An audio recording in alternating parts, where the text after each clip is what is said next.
Well, I hope you all enjoyed your breakout rooms. We're going to just be finishing off the day with a Q&A session. So if you've got any questions that are pending, then do just drop them in the chat, and I'll pick them up as we go along.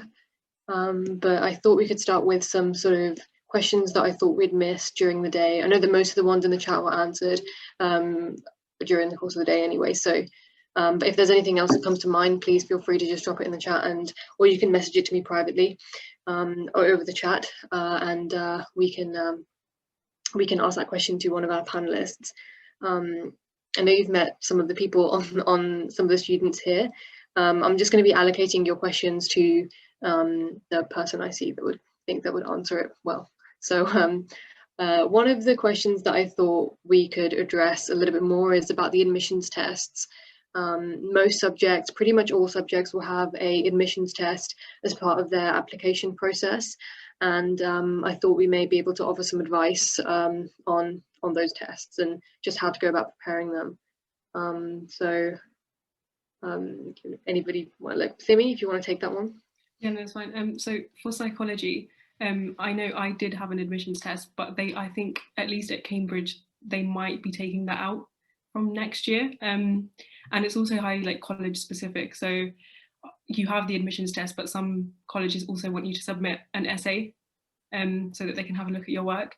And Newnham, where I am, didn't, but others do. So in terms of preparing, I'd just say, make sure you look at the past papers and get a feel for what kind of the questions are, and try and do the papers in the time limit, because they are difficult to complete. And if you do find yourself struggling whilst you're doing them, then that's actually completely normal, because you're not expected to get every question right. It's really just a case of doing as many of the questions possible within that time limit. But the only way they're difficult to prepare for, based from what we had for psychology. But so for just speaking from experience, for psychology, you have so the first section is you get to choose between either the biology part, or you do a reading comprehension exercise. So I did biology and maths, and then the second part is writing an essay. Again, those essays are really broad, in the sense that it really just depends on what kind of reading you've done. So just read around your subject and do the past papers in the time limit. I think that'd be the best thing. Yep, I pretty much agree there. I do history, so my subject is a written subject, and if any of you are applying for written subjects, my advice would just be, I guess it would just be practice papers, doing it under time conditions, but also just making sure when you're picking a college, see what the specific admissions requirements are, because some will have either different tests, or some will have written work requirements. So just check that out before you apply. Another question was, what are the sort of criteria to pass an interview? I know that's a bit of a weird question if you're a student here, because there is no such thing as right or wrong really in a lot of subjects. But yeah, Simran, if you want to take that one.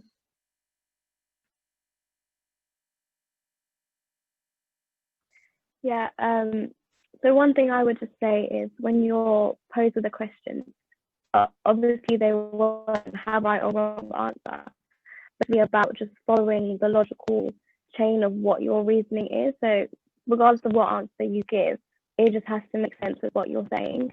And the second thing I would say is, if they are questioning your judgment, don't feel like you have to stick to your guns. Show some ability to absorb what they're saying and reflect on your own views in real time and adjust. So those are the two things that I would say are important, because the whole point of the interview is to see how teachable you are, rather than being really knowledgeable, because they're not expecting any knowledge at this stage. So yeah. Okay, should we get an engineer's perspective on that, perhaps? Javraj, if you want to say something? Yeah, pretty much exactly the same. They're not looking to see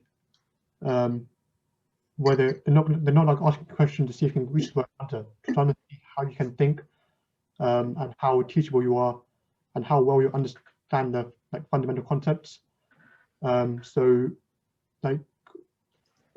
for my second interview, the first question I had absolutely no idea how to answer it, and the interviewer just basically gave me a couple of hints, and they're trying to see how well you can pick up on the hints to see and use them to basically solve, or at least get close to a solution. Because I mean, at the end of the day, these people interviewing you are the same people going to be supervising you or tutoring you when you come to Oxford and Cambridge.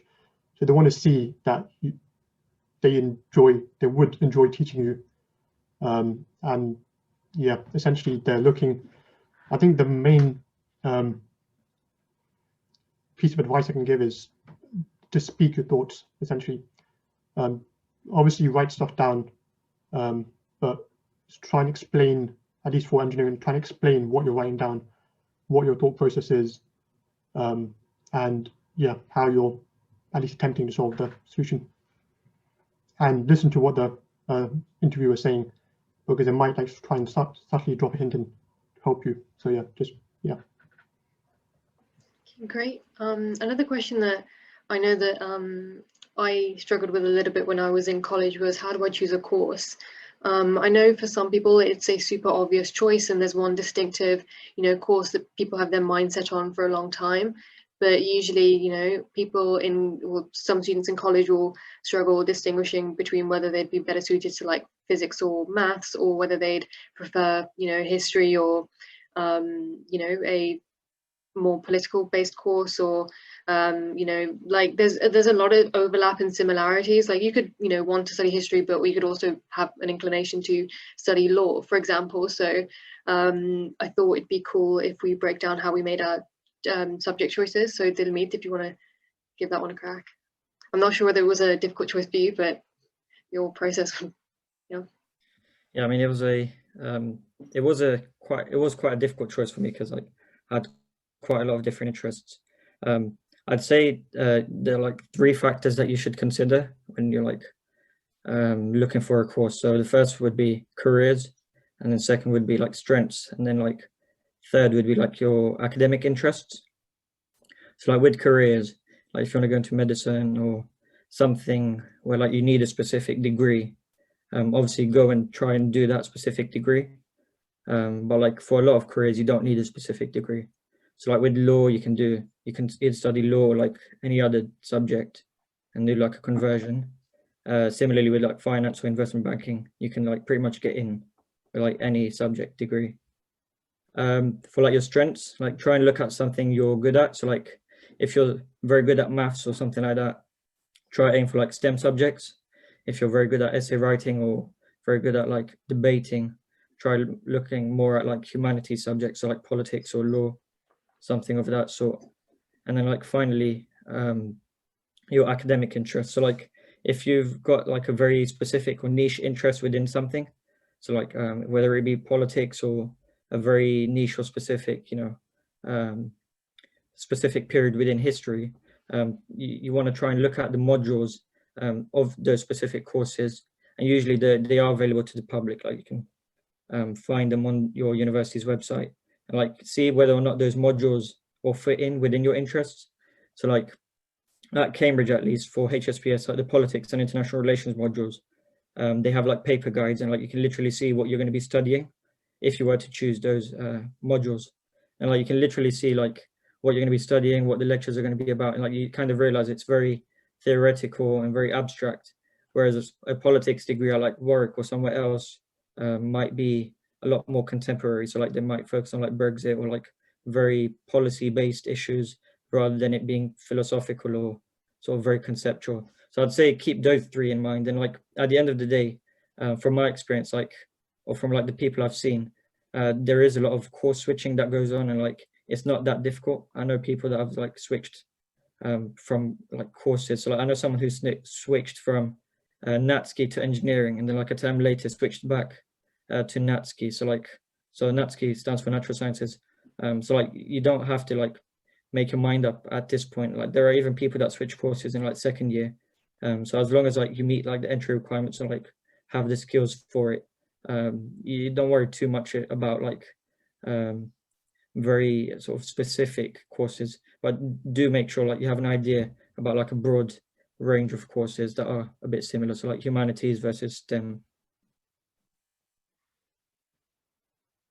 That's pretty pretty much the same for myself as well. Like when I was sort of navigating the courses, I definitely did look through what the modules actually were. There's a really transparent like breakdown of every course on the Oxford website. I'm pretty sure that's true of Cambridge as well. So you can see like the modules you can choose from. So if you have like specific interests within a subject, then you can go ahead and see which university is best and which course will best suit your interests. So yeah, thank you. Another question that I thought might be useful to talk about is, what does reading around your subject mean? Because if you go through the process of applying to a course at Oxbridge, you will always hear, read around your subject in preparation. But what that actually means, it's always not that easy to gauge. So Simran, maybe you want to take this one?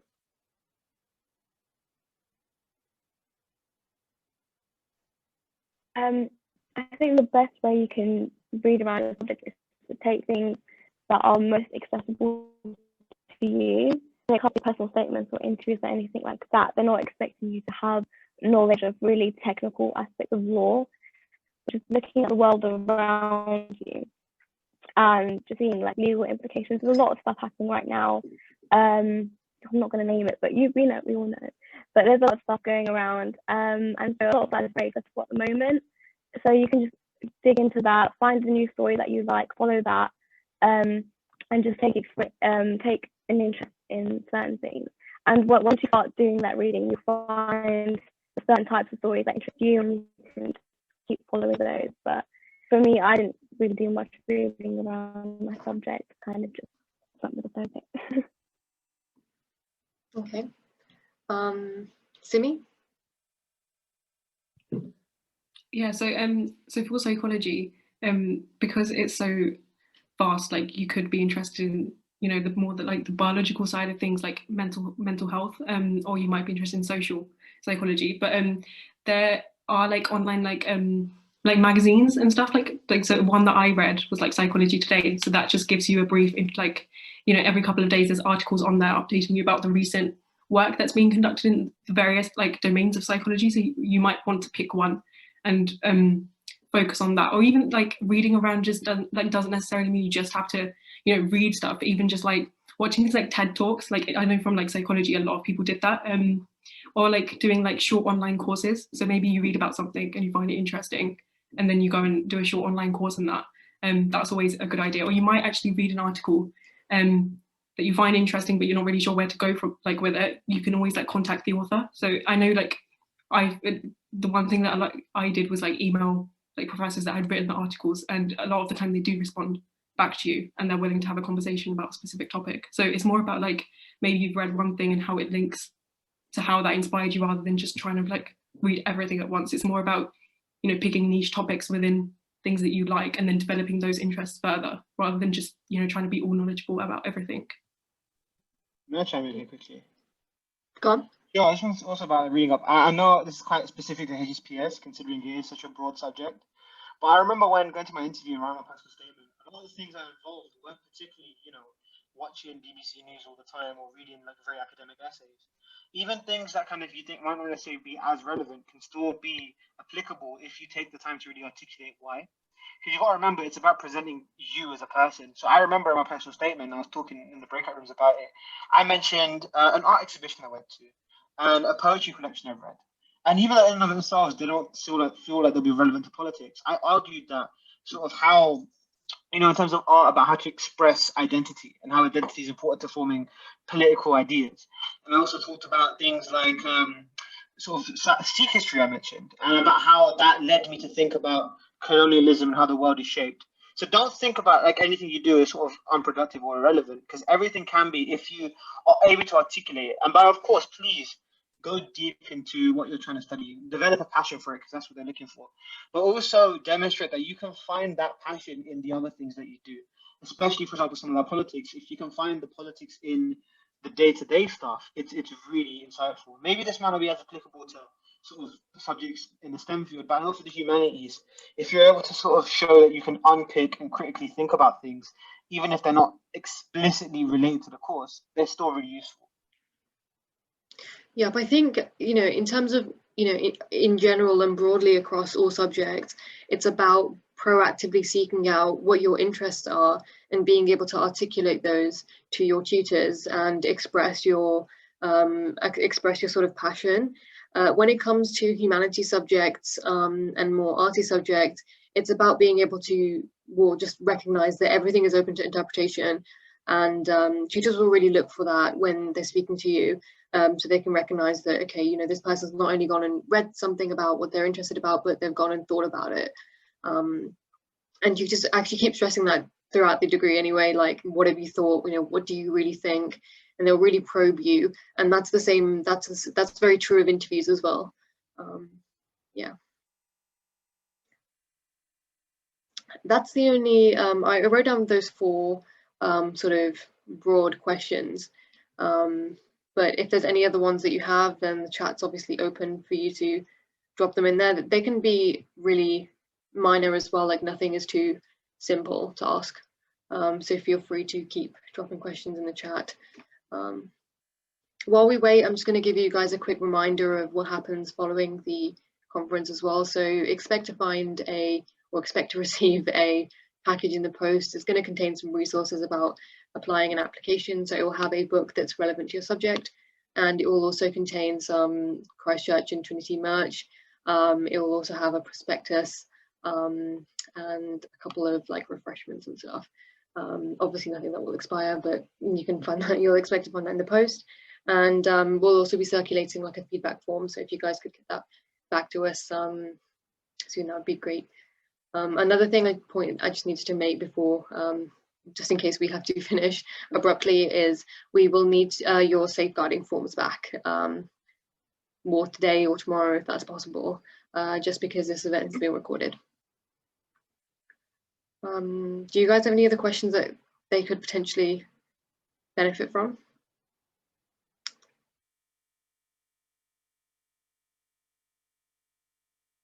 For those in like your final years, what are you guys planning on doing like next year or like in the future? It'll be good for like inspiration for the younger ones. Looking at Kieran mainly, but if anyone else is like in their final year, give it a go too. Does anybody want to take this? Okay, Kieran? Honestly, I don't know. Like, I've been here for 4 years. This is my 4th year now. I don't know what I want to be doing. When I graduate, I'll go. So I'm an engineer now. I'll probably go into software engineering, but beyond that, I don't know where I'll be working or like what kind of specific industry and stuff. I think there's a lot of pressure to kind of know what you want to do exactly. But I mean, like your opinion on your subject and like the specific parts of your subject change so much at uni that I don't think it's like you don't need to decide right now. As in, you guys, I should probably decide like as soon as possible, but you guys don't need to decide right now. So yeah, like just kind of figure out what you're passionate about right now, which I guess I still am doing. But yeah, I mean, to answer the question, I don't know what I'm doing next year. I'll just try and find some work, I guess.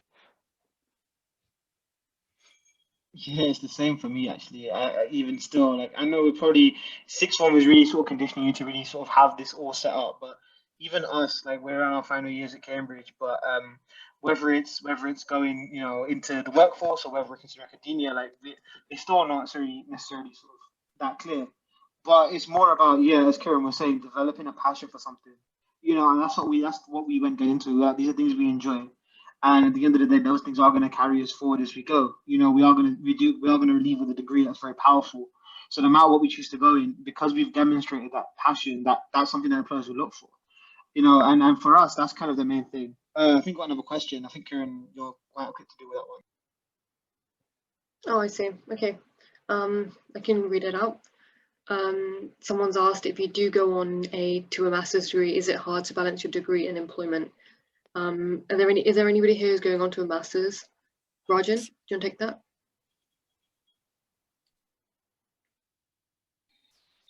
In Oxford, I think most of the STEM degrees for masters are integrated into the course. So that would be like our 4th year. I'm assuming that's the same for Cambridge as well. So for us, it's kind of just continuing on with the degree. There's not much change I think the same rules apply about the employment at Oxford. You can't get a part-time job at the same time while you do the master, because it's basically just integrated as part of our degree. There's not much difference, except for the work you do, obviously, is a bit different. But yeah, the same rules apply. So I don't think you're going to be, there's not going to be like employment at the same time unless you go to like a different university or do it part-time. Yeah, so I'm doing a 4th year master's right now. Yeah, so I'm doing my 4th year, which is integrated master's right now. Yeah, it's exactly as Rajan said. Like, I mean, nothing really changes for me. They don't treat me necessarily as a graduate where you kind of have this freedom to kind of go do work, like get a job and stuff. I'm treated more as a 4th year undergraduate, which is kind of somewhere in the middle. So yeah, I think Rajan essentially answered that perfectly. Just confirming. Okay, we've got another question. Oh, Origen, were you about to speak? Yeah, I was just going to say as well, from like, maybe not those who've done an integrated course, but for those who've sort of gone on to do a master's, it does depend while doing the course you do. Like, there are some master's courses that are part-time if you want to go on after your undergrad and reapply. But there are some that are sort of really kind of start to finish that are sort of in a year. So it's all very dependent, and it sort of depends on the subject. But for an integrated one, Rajan and Kieran have answered that perfectly. So, yeah, for sure. I mean, some people do apply for like a follow-up master's after their degree, like, and do it part-time or even full-time. I mean, you have more flexibility with a master's degree usually, whereas undergrad life in Oxford and Cambridge in particular is quite different to, always quite distinguished from postgrad sort of life as well. Another question has come in asking, is there any advice on deciding whether or not to study law or finalizing your degree choice in general? I can start with this one, and then perhaps we can hear from Simran because she's a lawyer. So I almost applied to study law, but I chose not to because it was actually based off some advice that I'd received because, you know, like all throughout secondary school, you know, I had it in my mind that, I'm going to study law at university, but you know, when I got to college, it kind of like hit me that that wasn't really based off any real passion for law. It was just because, honestly, that my parents just pushed me like down that road. They were like, oh, well, you know, you should study law at university, this, like the other. But I kind of realized that that wasn't really founded from like, I wasn't coming from the right place to, you know, go ahead and study law at, you know, an exceptionally demanding degree as well. And I'm really glad I made that decision because I really do enjoy history. I know I enjoy it a lot more than I would have done with law. And I think one of the things with Oxford and Cambridge is you have to like it. You know, it's like, you have to like obviously show that passion at interview level because, you know, tutors have been picking students for in many cases decades, and they will be able to identify, you know, who is really interested in what they teach.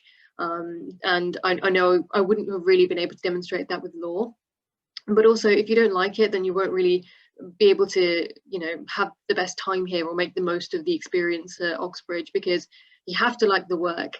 I think, you know, when I was younger as well, I used to romanticize the idea of like Oxbridge a lot, but you have to, you know, you have to really like the work to make sure that when you are here and you're studying in like, you know, the wonderful libraries and in the Bodleian, that you enjoy what you're doing.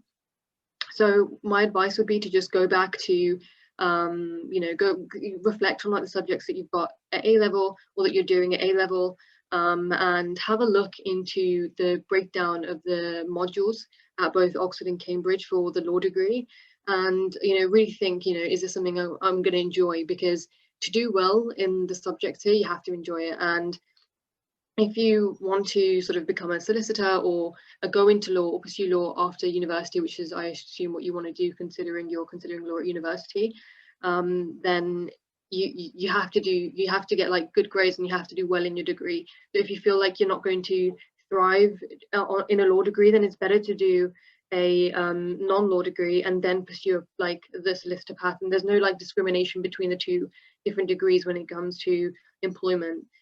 So pick what you love and find your passion because there's a lot of work here and you have to enjoy what you do. Simran, if you want to give the other side, the other perspective from the other side. I actually agree 100%. I think it all comes down to your motivation on wanting to study law. If the only reason you want to do a law degree is to have a job in the legal field, I would advise against it. You can do a degree in something you have a genuine passion for, interest in, and then just take that year out and do your GDL. Because law is very intense, and if you're sitting there doing your 100 pages of reading a week, thinking I don't like this, you're not going to get through it. So it is better just to go with what you do have a genuine enjoyment in, and so that if you can go to uni open days, whether they're virtual or not, a lot of them do have taste sessions, and law are quite heavily subscribed to. So they should be running those if they are, whether virtual or in person. So try and attend those if you can. And again, not the very helpful advice, but read around law, try to get an insight into what a law degree actually looks like, because we have an idea of studying law as being really fun and interesting, but sometimes it can be technical, and again, it can be intense and a bit dry. So just kind of get an insight into that as much as you can, and talk to people like me. If you want to reach out after, want to know a bit more about what a law degree entails, like feel free to message the Sikh page, and that we can have more in-depth discussion if you want. Yeah. Just the second part of that question, I thought I'd address it as well. Finalising your degree choice in general. I know that Dilmeet mentioned earlier that there is more of a culture of moving subject or switching, but I feel like there's less of that in Oxford. And to switch subjects while you're at university, you have to, I mean, I know for Oxford, you have to go through a sort of longer process of doing the admissions tests for the subject that you want to move to, and then you have to go through the interviews again with the tutors of that subject that will be teaching you in your college. So there is like an extensive process. So I would, you know, I would give it some time, and I know obviously you might be busy with A levels and other work, but you know, even just taking out like an hour or 2 hours a week and just, you know, going through some of the materials or the beginner materials of the courses, perhaps even checking out the reading lists, you'll get a really good idea for what, you know, kind of content you'll be studying. And I think that's the best way to sort of confirm that, okay, this is what I want to do. But yeah, I think it's just a matter of, you know, really taking the time out to reflect on yourself and yeah, thinking about it. Oh, and another thing would be just to speak to your tutors, because they tend to know you better than you may think, and they understand more about where you thrive and the topics in which you thrive, and they may be able to give you some insight that you know, we can't, about what your passions may be, and that can stimulate other ideas and thoughts for you.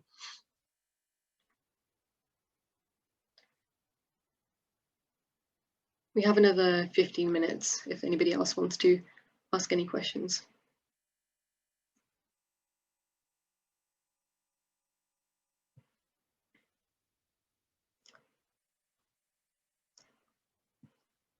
Okay, while we wait for the chat, another question that I thought of earlier was, what skills do I need to do well at Oxford and Cambridge? Maybe Dilmeet, if you want to take that one. So what skills you need to do well at Cambridge? Mm-hmm. Or so Oxford. Firstly, or Oxford, yeah, sorry. That's right. I'd say, like, I think like we can maybe tackle this like question from like looking at like what is hard about Cambridge and Oxford. So like one thing that I struggle with quite a lot is like the workload. So like the workload is like very, very demanding. Especially for like HSBS, because we have to write 12 essays in an 8-week term.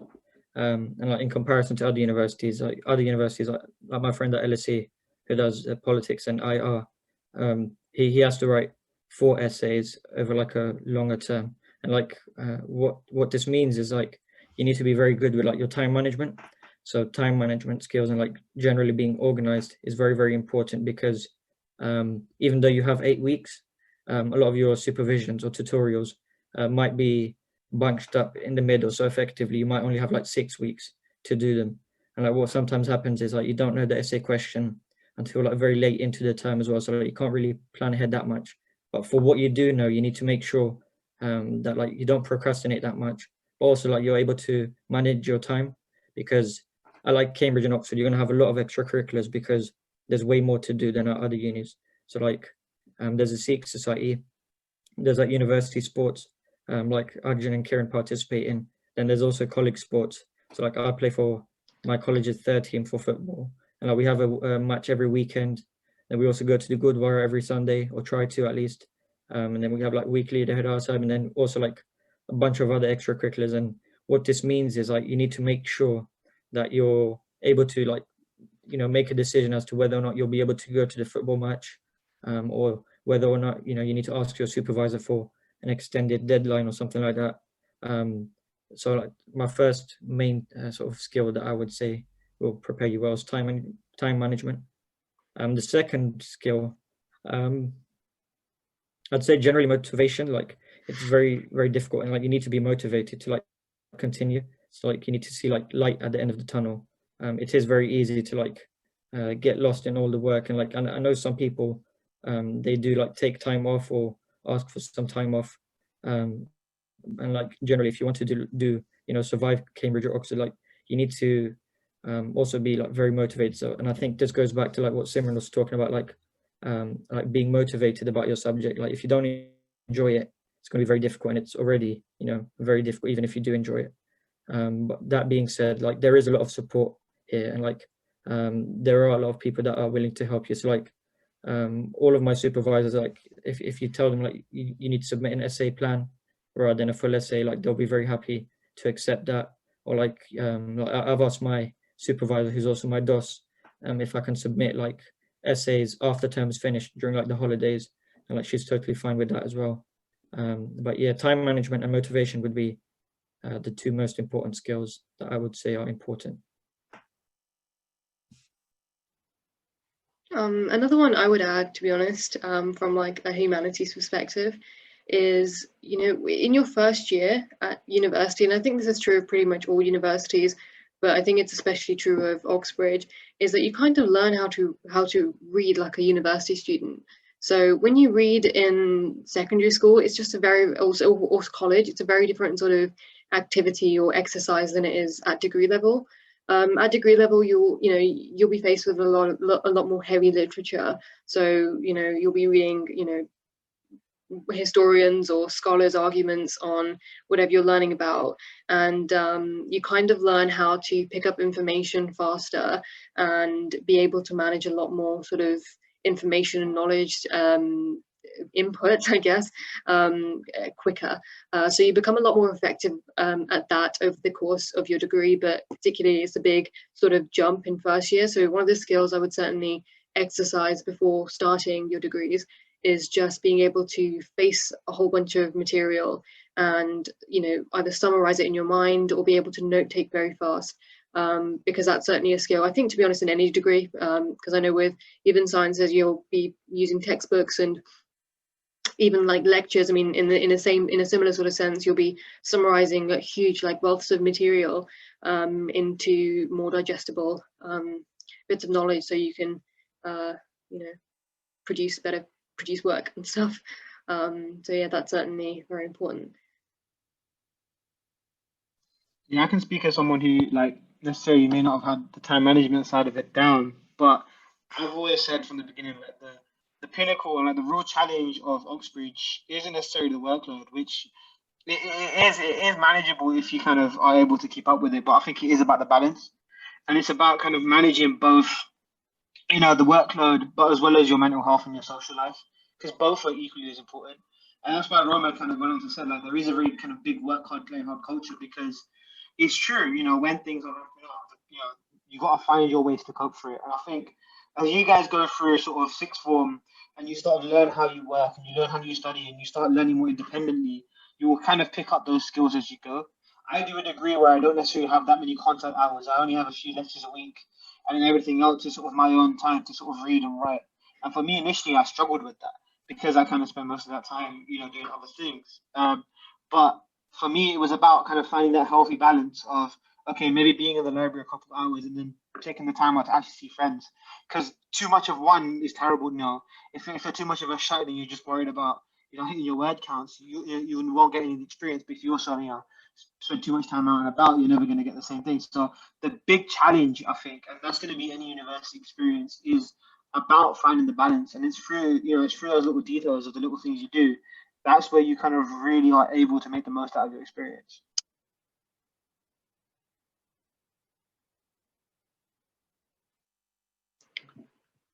Okay, great. Anybody else have any other potential questions we could look at? Maybe like, what's been everyone's favorite memory so far at Oxford or Cambridge? I feel like I have so many that I wouldn't be able to bring it down to just one. Anybody else want to take a shot at that? I have one. I'm sure you Go guys on. remember. It's when we were at Keys, Gonville and Keys College. Actually, that was just one of my favorite moments, especially as a Sikh society, where we kind of attended an event called Diversity Day. And that was an event that Gonville and Keys College had, where they kind of had a lot of cultural societies sort of set up their stores and do events and stuff. And we found ourselves, you know, we at the last minute, we booked ourselves in and put a stall up for the society. This was our first year of running, so we didn't really have as many resources, but we turned up, and we actually were able to talk to people. You know, I had my speaker playing some dynamic songs, and we kind of were talking to people about Sikhi. I had my books on the table. Domit's already smiling because he knows the story ends. At the last minute, we decided that Juvraj, with his beautiful coloured bugs, he brought them over, and we started tying them on people. And even though we probably had one of the smallest tables kind of tucked at the back, we were one of the most popular stores. And that doesn't even finish the story. So we go back and we sort of are packing up, and it's the end of the day. It was a long event, it was sort of an evening long event. We packed up and we've come back to the to Gonville and Keith College to meet everyone. And it was me and sort of another student, and the rest of the boys, so Kieran, Javi, and a few of the others, they were kind of back at Keys, and I couldn't find them. College had closed and it was locked up. It's about 11, it was late at night. And I was looking for them, I was on the phone, and here I was, this college, it's closed, it's locked, and I'm wandering through. They're telling me they're here, and I don't see them. And I make my way upstairs, and out of nowhere, in kind of the shadows of one of the staircases, this lady pops out, and she says, "You guys want to be here?" Here's me thinking, I've seen a ghost, you know, in a very old rustic college, you know, and it's dark and it's locked. Turns out, the lady opens a secret door, and I see this massive room, sort of huge, bigger than I've ever seen, with kind of like art on the walls and sort of like, you know, kind of Roman structures and really kind of fine furniture. And I just see the boys in their sort of tracksuits and hoodies sipping tea out of china glasses at midnight. And it turns out that lady who saw us was actually a professor. She was a doctor, she's a teacher, lecturer, and she's Uppany. She was a history professor. And she found us and spoke to us and was just really happy to see some Sikh kids. She invited us in to the Keys Fellow Room. So this is a private room for the professors, for the teachers, for the fellows, for the academics. And she invited us in to come sit and have tea because she was just that happy to see us. And this was in first year. We were in a room that very few students find themselves in. Mm-hmm. We were sitting here drinking tea with academics. And just because we decided to turn up, and because of our Sikh identity, because we stood out, and because we made ourselves known, because we made the decision to really make our, you know, to show ourselves to the whole, you know, to the whole community in Cambridge, we were rewarded for that, and we just had a phenomenal experience. Where I was looking around for these guys and found them sipping tea, you know, out of china glasses, and that for me always makes me happy. It was my favorite things. It always justifies kind of why I'm here and just the experience that I had. That is a very, very Oxbridge experience. Yeah, it was really hard telling everyone at home how that happened. Yeah, no, Fellows Gardens are really, really nice always. Yeah. Anybody else with a favorite memory?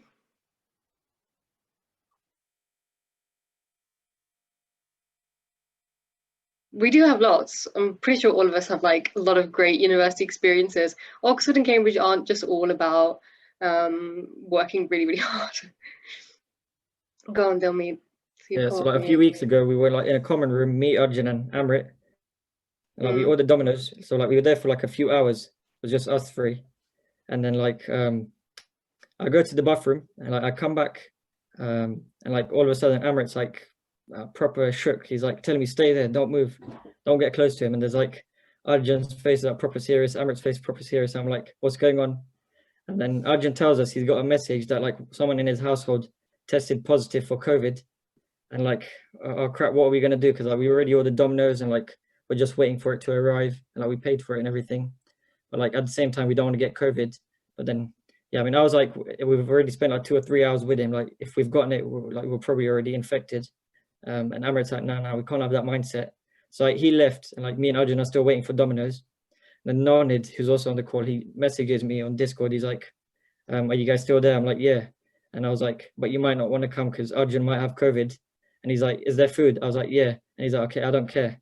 It's like, yeah, it was like, well, just one of them like little moments where like everyone's personality comes out, and like these little things that like you're going to remember like many years down the line. Yeah. And like when I went to pick up, because like this happened like very fast. So like Arjun told me to go and collect the pizza because like he couldn't leave the room, like just in case he had COVID. So like I went outside to the gate near Trinity, and then I thought he told me to go get the pizza, but then I see Nonid at the gate and there's no pizza guy. So for a second I thought he told me to pick up Nonid from the gate. And I go to the gate, I'm like, where's the pizza at? He's like, what are you talking about? So we were very confused. And then I called Arjun, I'm like, where's the pizza? He's like, oh, it's meant to be there. I was like, no, only Nonid's here, not the pizza. And then, yeah, I mean, I went to look for the pizza people. So they parked like down the road, like very far away. But yeah, little memories like that are like gonna stick for a long time. Did you get your pizza in the end? Yeah, we got pizza and Arjun tested negative, so great. Yeah, Nonid got some free pizza. Yeah. Any good Oxford stories? You probably have quite a lot, but struggling to think of like a specific one right now. Rajan,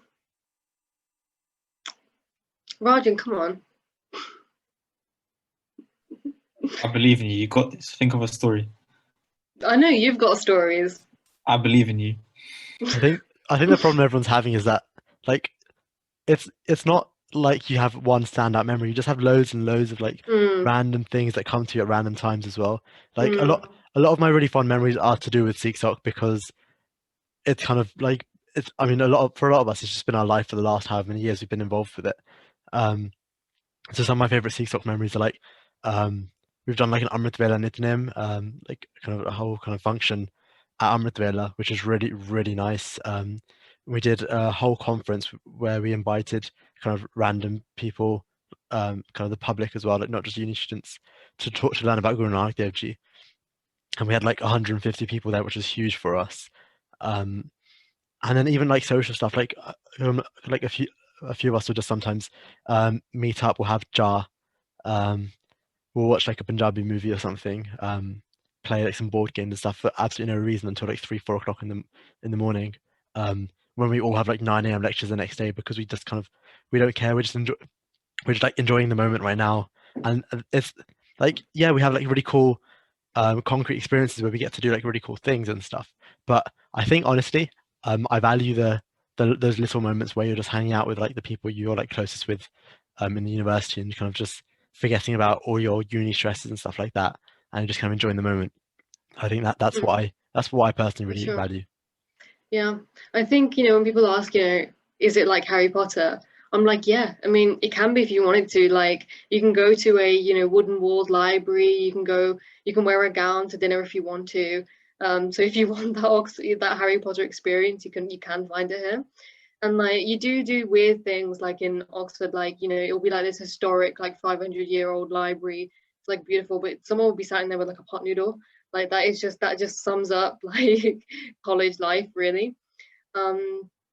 And I think in terms of memories, like Kieran kind of got it spot on. Like you just have a string of memories that are just like university experiences.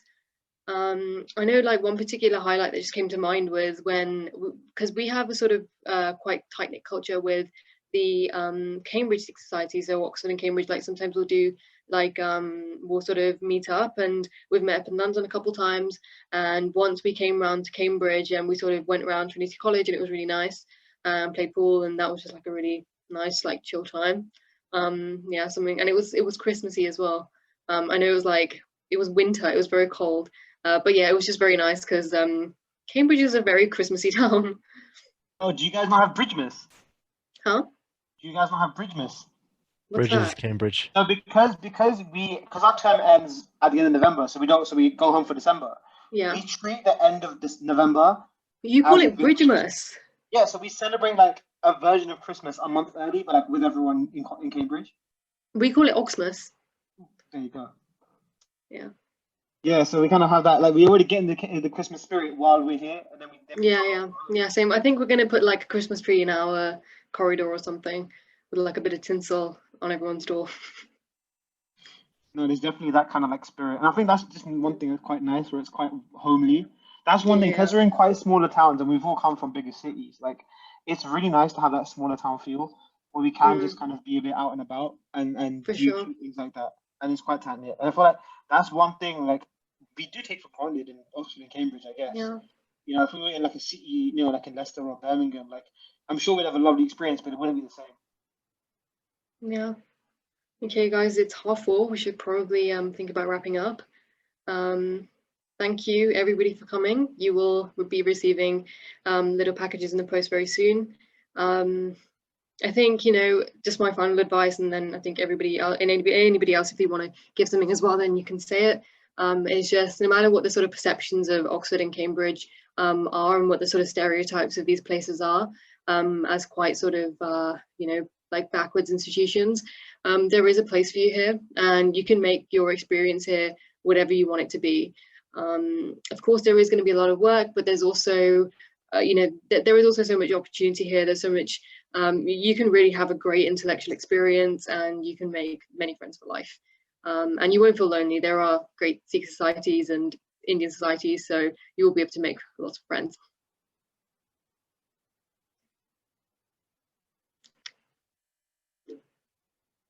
Anybody else want to say anything to wrap up? Yeah, just to Go on, close off as Megan. well. Like and also never be put off on the academic side of things either. Yeah, Just the fact that you're considering coming to Oxford or Cambridge means you're ready. It means you're capable. Now it's just a question of, you know, you're in year 12 or you're in year 13. It's just about, you know, sharpening that. You know, if you can imagine yourself here, you've already won half the battle, and that's the thing that puts most people off. Everything else is, you know, the hard work you're gonna put in. That's a given. You guys are already academic and you're hardworking. You're ambitious. You took the initiative to come and turn up today, as probably as many other events as well. Everything else, you know, will fall into place. It's just kind of a little bit of motivation, a little bit of faith, and a little bit of Maharaj di Kirpa, and then you'll be fine. So just, yeah, never be put off by anything. I'm sure we don't fit the mold of what you considered someone at Oxford or Cambridge to be like, and you guys probably aren't either. And even if you are, it's just about, you know, put your mind to it, and you're more than capable. yep. Well, thanks everyone for joining. See you all. Well, if you apply, hopefully we can see you around the city. Thank you. Thank you.